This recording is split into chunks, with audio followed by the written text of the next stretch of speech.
ஆதங்கத்தை கேளுங்க. தமிழ்நாட்டுல படம் எடுக்கிறானுங்க டைரக்டர்ன்ற பேர்ல சிவான்றவன் யாருங்க அந்த டைரக்டர்? அவன் அது கையில கிடைச்சா கொண்டுவேன். என்னடா நாங்களாம் நான் முட்டாளாடா படம் பாக்குறதுக்கு? ரத்தம் கொதிக்குது. 2 படம் பார்த்தோம் போன தீபாவளிக்கு. அது படம்டா. படமாடா எடுக்கிறீங்க? தேவி ஸ்ரீ பிரசாதா மியூசிக். அவன் பைத்தியக்காரன். இவன் அப்படியே போக சொல்லுங்க சூர்யாவை. படம்னா என்ன கேரப் பயிலுங்களா? நாங்களா காசு கொடுத்து பாக்குறாங்க. ஒரு காசும் ஒரு சும்மா கிடைக்குதா? பைத்தியகாரத்தனமா படம். விஷுவலும் இல்ல, எஃபெக்டும் இல்ல, ஒரு மண்ணாங்கட்டி இல்ல. பாட்டு பிடிச்ச உங்களுக்கு சார் அவனா படம் தொடங்குனதுல இருந்து கத்திக்கிட்டே இருக்கானுங்க. யாரு? அந்த சூர்யான்ற அந்த பைத்தியக்காரன். என்ன படமா எடுத்து வச்சிருக்கீங்க? என்ன மென்டலா நாங்களா தமிழ்நாட்டுல இருக்கவங்க எல்லாம்?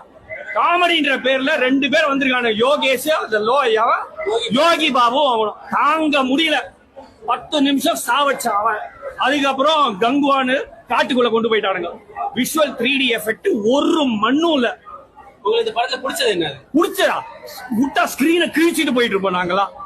அவ்வளவு பேரும் ரத்தம் கொதிக்குது. எனக்கு காசு சும்மா வருது 300 ரூபாய் 400 ரூபான்ட்டு.